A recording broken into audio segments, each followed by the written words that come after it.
और अब बड़ी खबर आपको बता देते हैं, जहां इजराइल का हिजबुल्लाह पर हमला देखने को मिला है। हिजबुल्लाह के 6 लड़ाके मारे गए हैं। आईडीएफ ने दावा ये किया है कि हमने 6 लड़ाके मार गिराए हैं। बिंत जबील इलाका जिसमें आईडीएफ का ये अटैक हुआ है, तस्वीरें भी आ गई हैं सामने, और ये एक बार फिर से दिखाता है कि जो हिजबुल्लाह के खिलाफ बड़ा अभियान आईडीएफ ने चलाया हुआ है, उसको और ज्यादा आगे बढ़ाते हुए इजराइल। आईडीएफ के मुताबिक ये कार्रवाई फॉरवर्ड डिफेंस लाइन में दक्षिण में उस वक्त हुई जब दोनों पक्षों के बीच गोलीबारी हुई। वहीं हिजबुल्लाह ने भी जवाबी हमले का दावा किया है। संगठन का कहना है कि उसने कंतारा कस्बे के पास एक इजरायली फोर्स के वाहन को निशाना बनाया, साथ ही इलाके में एक और वाहन पर भी हमला किया गया। उधर आईडीएफ ने पूरे ऑपरेशन को आतंकियों के खिलाफ कार्रवाई बताया है। फिलहाल मिडिल ईस्ट में तनाव बरकरार है। अमेरिकी सेना ने पिछले एक हफ्ते में ईरान से जुड़े 3 व्यापारी टैंकर्स को जब्त कर लिया है और इसी के क्रू मेंबर अभी भी अमेरिका के कब्जे में बताए जा रहे हैं।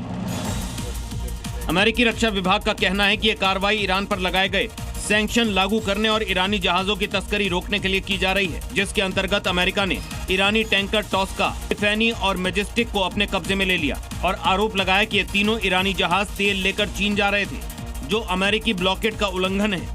ईरान ने जहाज और क्रू को लेकर तीखी टिप्पणी करते हुए तुरंत रिहाई की मांग के साथ ही कहा है कि एक बार जहाज और क्रू की सुरक्षा सुनिश्चित होने के बाद अमेरिकी सेना के खिलाफ कार्रवाई करेंगे।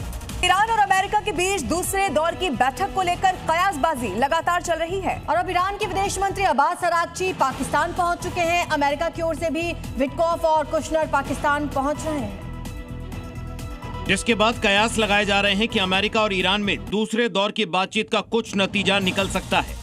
अरागची ने पाकिस्तान के आसिम मुनीर और विदेश मंत्री मोहम्मद इशाक डार से अलग अलग बातचीत की। इसमें अमेरिका और ईरान के बीच सीजफायर बनाए रखने पर चर्चा हुई।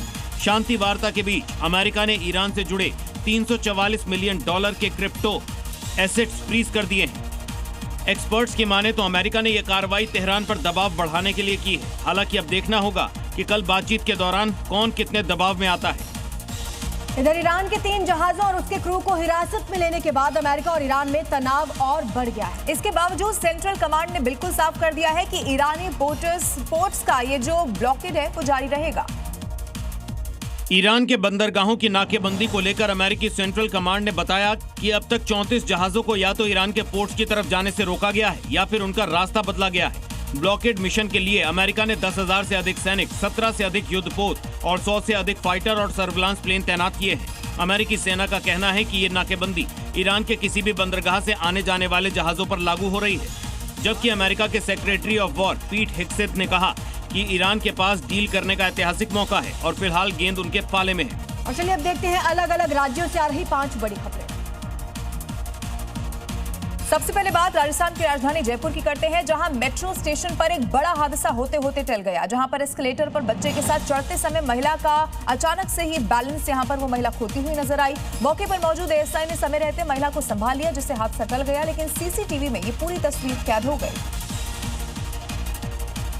उत्तर प्रदेश के एटा में स्कूली बच्चों से भरी वैन हादसे का शिकार हो गई। अनियंत्रित होकर खाई में जा गिरी तेज रफ्तार वैन। हादसे में 6 बच्चों को चोट आई, इलाज के लिए भर्ती करवाया गया है। लोगों ने बच्चों का किसी तरह रेस्क्यू किया।